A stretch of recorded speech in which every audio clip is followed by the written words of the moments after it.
Praise the Lord. सभी को जय मसीह। मैं सुनीता चौथानी आप सभी का स्वागत करती हूँ प्रभु यीशु मसीह के नाम से। और अगर जो मेरे चैनल को आपने लाइक नहीं किया तो चैनल को लाइक करें, सब्सक्राइब करें, बेल आइकन की बटन को क्लिक करें ताकि जैसे ही सुबह 9 बजे एक नया वीडियो आए आपके पास नोटिफिकेशन आ जाए। हर सुबह 9 बजे मेरा वीडियो आता है। अगर आप प्रभु के वचन को सुनना चाहते हैं, प्रभु में आगे बढ़ना चाहते हैं, आत्मा में उन्नति चाहते हैं तो जरूर मेरे चैनल को सब्सक्राइब कर दें। हालेलुया। तो आज बहुत ही इंटरेस्टिंग और बहुत ही कंट्रोवर्शियल टॉपिक आपके बीच में मैं एक्सप्लेन करने जा रही हूँ। वीडियो को अंत तक जरूर देखना क्योंकि इस वीडियो के द्वारा आपको बहुत कुछ सीखने मिलेगा, बहुत कुछ समझने मिलेगा और मैं दावा करती हूँ कि इस वीडियो के द्वारा प्रभु आपको बहुत बहुत आशीष करेगा।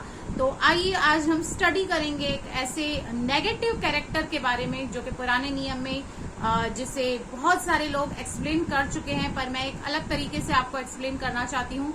वो है इजेबेल। हालेलुया। तो हम इजेबेल का आज देखेंगे कि वो कौन थी, क्या करती थी, उसका स्वभाव क्या था और आज हमें उससे क्या सीखना है। हम कुछ बातों को बाइबल से देखेंगे। तो हम निकालेंगे पहला राजा अध्याय 16 का 29। यहाँ पर इजेबेल जो अहाब राजा की पत्नी है उसके विषय में कुछ बातें लिखी हैं जो मैं आपको बताना चाहती हूँ। यहूदा के राजा आसा के 38वें वर्ष में ओमरी का पुत्र अहाब इजराइल पर राज्य करने लगा और इजराइल पर शोमरोन में 22 वर्ष तक राज्य करता रहा। और ओमरी के पुत्र अहाब ने उन सबसे अधिक जो उससे पहले थे वह कर्म किए जो यहोवा की दृष्टि में बुरे थे। अब यहाँ पे एक राजा का इतिहास बताया जा रहा है, राजा अहाब का, और उसके विषय में परमेश्वर का वचन कहता है कि उसने बहुत ही बुरे और घृणित काम किए जो आज तक किसी भी राजा ने नहीं किए। उसने तो नाबात के पुत्र यरोबाम के पापों से चलना हल्की सी बात जानकर सिदोनियों के राजा इतबाल की बेटी इजबेल से विवाह करके बाल देवता की उपासना की और उसको दंडवत किया। सबसे पहली उसकी जो गलती है, एक तो वो पहले ही सबसे ज्यादा कुटिल काम करने वाला राजा था और जैसे बोलते हैं ना सोने पे सुहागा। एक उसने और गलती कर दी कि एक अन्य जाति की स्त्री को उसने अपनी पत्नी बनाया जिसका नाम था इजेबेल, जिसने क्या किया, उसको बाल देवता की उपासना करने के लिए मजबूर किया, उसको इंस्पायर किया और सिखाया। और आगे कहता है उसने बाल का एक भवन शोमरोन में बनाकर उसमें बाल की एक वेदी बनाई और अहाब ने एक अशेरा भी बनाया। वरन उसने उन सब इजराइलियों राजाओं से बढ़कर जो उससे पहले थे इजराइल के परमेश्वर यहोवा को क्रोध दिलाने के काम किए। पहले तो वो खुद सही नहीं था, उसका कैरेक्टर सही नहीं था, लेकिन उसके ऊपर गलती पे उसने गलती क्या की कि एक अन्य जाति स्त्री से शादी करके बाल देवता की उसने उपासना की। और न केवल उपासना की लेकिन उसके लिए भवन भी बनाए, उसके लिए वो वेदियां भी बनाई जो परमेश्वर यहोवा की नजर में सबसे ज्यादा घृणित काम है। अब हम चलेंगे 19 अध्याय में। 19 अध्याय के हम अगर जे 1 से 7 पढ़ेंगे तो वहां पर हम देखते हैं कि जब उसने अहाब राजा ने ये सब बुरे काम किए, बुरी बातें की, तो एलिया बार बार उसको आके कन्फ्रंट करता है और बताता है कि तूने गलत किया है, ठीक है। और यहाँ पर एलिया और बाल के पुजारियों के बीच में भी एक दिन कंपटीशन हुई क्योंकि जो इजेबेल थी वो सारे इजराइल के लोगों को एनकरेज करती थी कि वो बाल की उपासना करें। उसने अपने लिए 450 नबी बाल के लिए और 400 नबी अशेरा देवती के देवी की पूजा करने के लिए ठहराए थे और सारे इजराइल में वो मूर्ति पूजा को बढ़ोतरी देती थी और सबको पाप में वो धकेलने वाली औरत थी। हालेलुया। अपने पति को तो उसने इन्फ्लुएंस किया ही किया था, प्लस वो क्या करती थी, जो खुदा के, जो यहोवा परमेश्वर के नबी थे उनको वो मार डालती थी, उनका खून करवा देती थी। और एक दिन आपको पता है, अगर जी आप यही वाक्य 18 में पढ़ेंगे तो बाल देवता और एलिया के बीच में कंपटीशन हुई और दोनों ने कंपटीशन की कि देखें वेदी पर आग कौन लाता है, क्या बाल देवता ला सकता है या यहोवा परमेश्वर लाता है। आप ये पूरा डिटेल 18 अध्याय में पढ़ना। और अद्भुत रीति से एलिया इस कंपटीशन में जीत गया क्योंकि यहोवा परमेश्वर ने स्वर्ग से वहां पर आग भेजी, जबकि वेदी पूरी गिल्ली पानी से गिल्ली की हुई थी, तो भी यहोवा परमेश्वर ने, जो वास्तव में परमेश्वर है, जीवित परमेश्वर है, अपनी आग वहां पर उसने भेजी और ये सिद्ध हो गया कि इजराइल का जो परमेश्वर है वो सच्चा है और 19 अध्याय में ये इजबेल, जब उसको पता चलता है एलिया के लिए कि एलिया ने इतना बड़ा काम किया है, तो उसने कहा अब मैं उसको मरवा डालूंगी। और एलिया इजबेल के डर से भाग रहा था, सुसाइड करने की सोच रहा था, अपनी मृत्यु मांग रहा था, लेकिन परमेश्वर के दूत ने उसको संभाला, उसको एनकरेज किया, उसको बहुत बड़ी बुलाहट दी। पर बात यहाँ तक खत्म नहीं हुई। उसके बाद भी क्या हुआ, हम 21 अध्याय में देखते हैं। यहाँ पर नाबोत नामक एक व्यक्ति है जिसकी दाख की बारी अहाब राजा के राजमहल के बाजू में थी, और अहाब राजा को ये चाहिए था कि उसकी दाख की बारी वो उससे लेना चाहता था।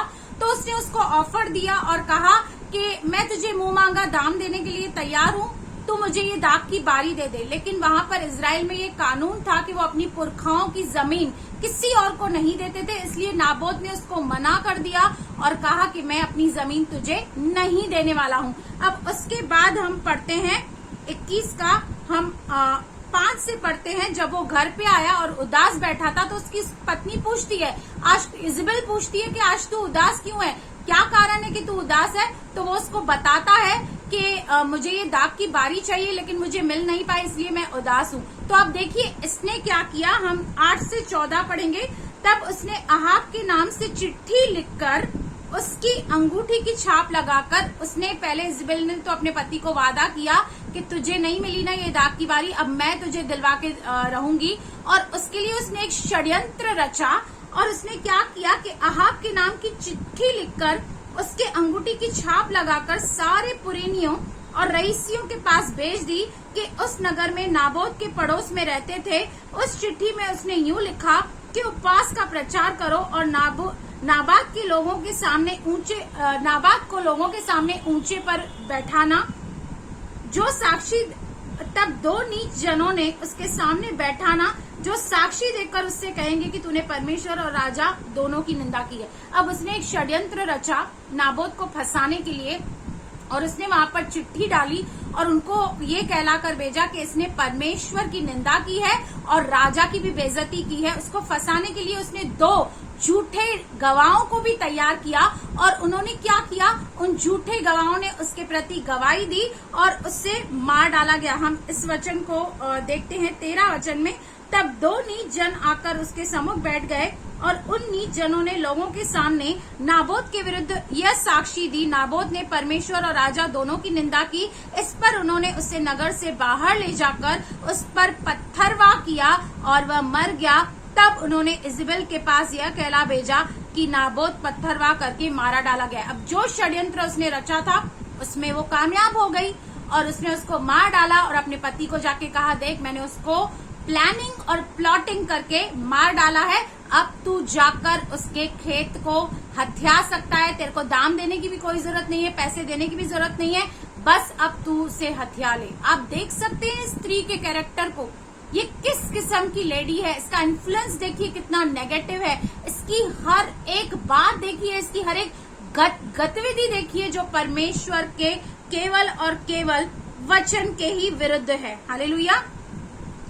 और हम इसी का ही अगर जे 25 से 28 देखेंगे तो सचमुच अहाब के तुल्य और कोई नहीं था जिसने अपनी पत्नी इजबेल के उकसाने पर वह काम किया जो यहोवा की दृष्टि में बुरा है, अपने को बेच डाला था। अब यहाँ पर क्लियरली प्रभु का वचन उसको दोषी ठहरा है कि इस रीति से इतना नेगेटिव इन्फ्लुएंस उसने अपने पति को किया और उसको गलत राहों में लेकर गई, गलत बातों में उसने उसका साथ दिया और वो ही उसको करने को उत्साहित किया जो यहोवा की दृष्टि में बुरा है। वह तो उन आगे लिखा है, वह तो उन अमोरियों के समान जिनको यहोवा ने इजरायलियों के सामने से देश से निकाला था बहुत ही घिनौने काम करता था, अर्थात मूर्तों की उपासना करने लगा। एलिया के ये वचन सुनकर अहाब ने अपने वस्त्र फाड़े, क्योंकि जब नाबोत को मारा गया तब एलिया ने आकर अहाब से कहा कि ये जो तूने किया है ये यहोवा की दृष्टि में तूने ठीक नहीं किया है, इसलिए अब परमेश्वर अकाल भेजेगा और तुझे नष्ट करेगा। तब अहाब ने टाट ओढ़ा और परमेश्वर से माफी मांगी, टाट ओढ़ा। और आगे लिखा है 28 वचन में, तब यहोवा का यह वचन एलिया के पास पहुंचा, क्या तूने देखा है कि अहाब मेरे सामने नम्र बन गया है, इस कारण कि वह मेरे सामने नम्र बन गया है, मैं यह वह विपत्ति उसके जीते जी उस पर न डालूंगा, परंतु उसके पुत्रों के दिनों में मैं उसके घराने पर यह विपत्ति डालूंगा। जब उसने पश्चाताप किया, अपने आप को नम्र किया, तो परमेश्वर ने उसकी पनिशमेंट को कम किया। बोला मैं तुझे मारूंगा तो सही, लेकिन तेरे पुत्रों के जीते जी मैं ये नहीं करूंगा, लेकिन कुछ समय के बाद मैं तुझे अवश्य ही इन बातों का दंड दूंगा। और इसी इजबेल की हम सेकंड राजा 9 में हम देखते हैं कि कैसे जिस रीति से उसके लिए भविष्यवाणी की गई थी कि इजबेल का जो मांस है वो कुत्ते खाएंगे। वो क्यों कुत्ते खाएंगे? क्योंकि उसने अपने जीवन भर गलत काम किए, अपनी हर एक गतिविधि से उसने परमेश्वर की आज्ञा का उल्लंघन किया, इजराइल को व्यभिचार में ढकेला, अपने पति को गलत रीति से इन्फ्लुएंस किया, नेगेटिव रीति से इन्फ्लुएंस किया और उसको भी दंड का पात्र बनाया। और 9 का हम अगर जो 30 से देखते हैं तो यहाँ पर हम देखते हैं जब येहू इजराइल को आया तब इजबेल यह सुन अपनी आंखों में सुरमा लगा और अपना सिर संवार कर खिड़की में से झांकने लगी। अब वो एक दिन खिड़की में खड़ी थी, सुरमा लगा रही थी, अपने बाल बना रही थी। जब येहू फाटक में होकर आ रहा था तब उसने कहा, हे अपने स्वामी के घात करने वाले जिम्री, क्या कुशल है?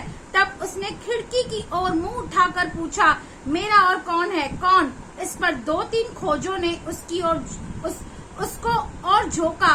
तब उसने कहा, उसे नीचे गिरा दो। अतः उन्होंने उसको नीचे गिरा दिया और उसके लहू के कुछ छींटे दीवार पर और कुछ घोरों पर पड़े और उन्होंने उसको पांव से लताड़ दिया। तब वह भीतर जाकर खाने पीने लगा। अतः उन्होंने लौटकर उसे कह दिया। तब उसने कहा, यह यहोवा का वचन है जो उसने अपने दास तिशबी एलिय्याह से कहलवाया था कि इजबेल का मांस इजराइल की भूमि में कुत्ते खाएंगे और इजबेल का शव इजराइल की भूमि पर खाद के समान पड़ा रहेगा, यहाँ तक कि कोई न कहेगा ये इजबेल है। अब इस इजबेल की मौत न केवल दर्दनाक और खतरनाक हुई, वरन जब इसे गाड़ने के लिए लोग आए तो आपको पता है उनको सिर्फ क्या मिला? उसकी खोपड़ी और उसकी ये हथेलियां, और कुछ नहीं मिला। उसका कोई मांस नहीं बचा था क्योंकि कुत्तों ने पूर्ण रीति से उसे खत्म कर दिया था, खा दिया था। हम देखते हैं ये इतनी भयानक और एक नेगेटिव स्त्री है। और आज भी हम कलीसियाओं में इस स्पिरिट को देखते हैं।